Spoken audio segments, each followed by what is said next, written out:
put myself in the position of someone stranded on an island in the middle of the Pacific Ocean. I have shelter and I've found food. I could now wait for weeks to be rescued. But if your island runs out of food and water, you will only survive if you can leave. And this is how I'm going to do it. The ancient Polynesians used to travel hundreds of miles in canoes that kind of looked like this, these dugout canoes. But when they wanted to go further afield, what they did was add like an outrigger. So it would look like this, and this added stability to the craft. But I haven't got the time or the tools to build this sort of elaborate canoe. But what I have got here is fantastic resources, masses of bamboo and masses of lashings. And what I can do is build like a catamaran, a twin-hulled version of this that's much less sophisticated, but it's got the stability, and I can use that to get me off this island. Bamboo has been chosen by seafarers for thousands of years for its strength and buoyancy. There are air pockets in between the section joints of the plant, and even tiny air chambers in the wood itself. To fell one of these bamboos, I'm going to need to build a fire under the base of it, just because there's no way I'd be able to hack through this with my knife alone. It would take me forever. But before I do that, I've got to pierce one of these chambers, just because these bamboos are in sealed compartments full of air. And if I didn't do that, when I started the fire, the air would heat up and it could explode out. So I need to try and get the point of my knife, or bit of my knife, just through it to release that pressure.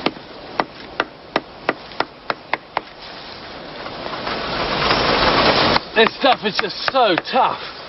But I think, yeah, I can see I'm just through the outer bit, and that should have released the pressure. So now to build the fire, and I've carried an ember from my campfire just in this coconut husk, and shit, it's still going.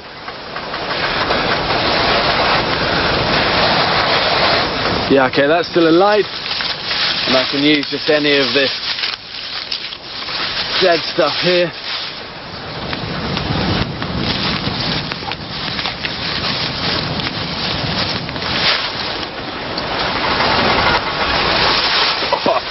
Almost died on me then.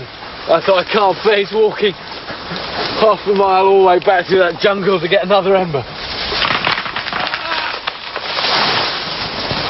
Awesome!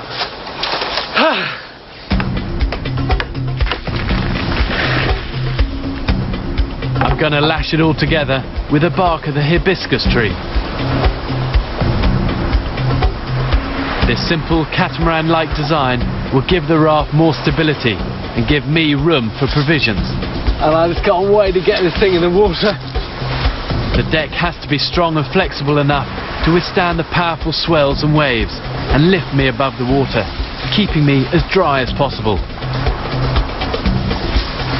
And because the raft will be so heavy, I'm building it on bamboo rollers to make the task of getting into the water easier.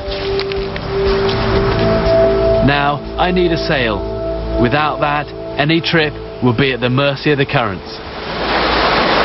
This is the one part of this whole raft that is a complete unknown to me. Trying to make a sail, and this is something I've never done before. If I'm honest, I don't know whether this is just going to work or not. I'm going to interweave these palm leaves to make the sail, then build a timber frame to support it, bracing the whole structure. Maybe that across the bottom. A few of these, and then lash all of that together.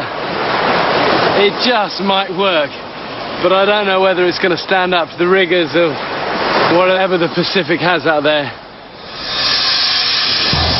I decide to find out what the conditions are like further out to sea, and they are not good. There's no way I'm going to be able to get off this island until these trade winds ease a bit. I mean, just look at this. It's just this frothing cauldron of white water, and it's so intimidating to look at, and it's just as far as the eye can see. Any raft would struggle in seas like this. I'm going to have to wait for the winds to ease. Then I spot something in the water. A bottle. This could be a lifesaver. If I can somehow manage to get this bottle, it can make all the difference to me. If getting down there is not going to be easy. Waves like this can be lethal. Recently a family was swept off a shelf like this by a huge wave whilst watching the surf. The couple drowned, but the water pushed their 11-year-old son onto the rocks, where he was rescued by lifeguards.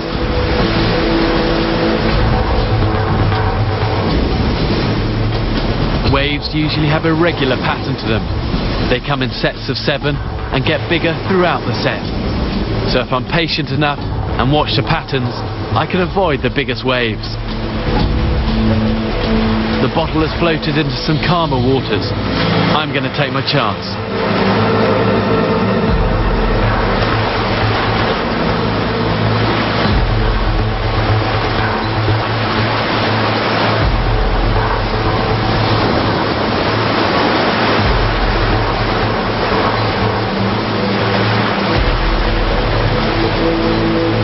This bottle can store precious water. But now it's time to head back to the shelter side of the island to put the finishing touches to my raft. In the open seas, I'll need to be able to control the raft. So I make a simple oar out of hibiscus.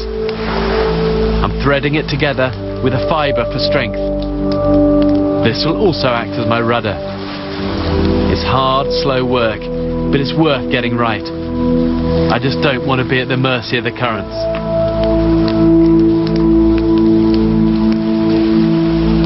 My sail is also beginning to take shape now. Weaving is one of these things you just can't hurry, and it's so nice just to actually have the time to sit quietly. The sun's gone down, the fire's going, and I can slowly weave this all together. But it's definitely beginning to feel now that this could work as a sail, and it's almost as if every weave that I'm doing is another step closer to home. Once I leave, I can meet every stranded sailor's worst fear: sharks. Oh, that one just knocked under the raft.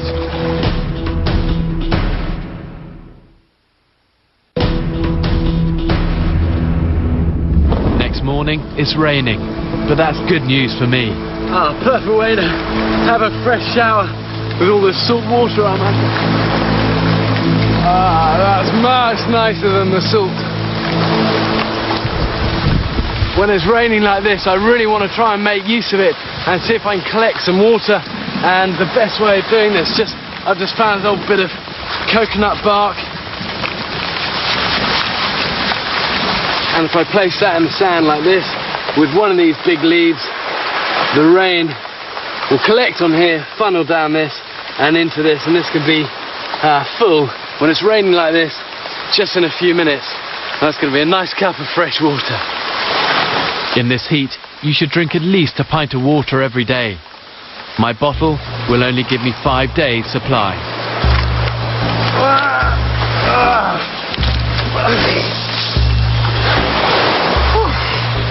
That's hard work. But it's in, and that's my sail, and it's also going to be my sunshade when I'm out on it.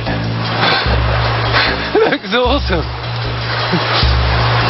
And I've got to make sure now I've got all the provisions I need, because I'll tell you what, once this baby launches, it's so heavy, there's no way I'd ever get it back on this beach. And I've got to have everything I need for whatever the Pacific has got to throw at me.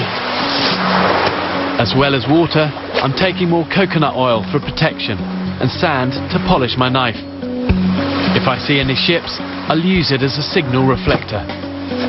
For me, this is so exciting, and I will never forget these days, but I just pray now with my whole heart and soul that this thing works. It's a moment of truth, and if you're not completely confident that your raft will survive, ditch it and swim back to the shore. But this Polynesian design seems to be stable. Well, I'm off. And the winds are much lower than they've been for the last few days. I've just been keeping an eye on them. And these trade winds have definitely died. And this is a weather window I've been waiting for. And I just hope this weather stays until I can get going a bit. Rough seas will severely weaken my raft. And I hope this calm spell will last.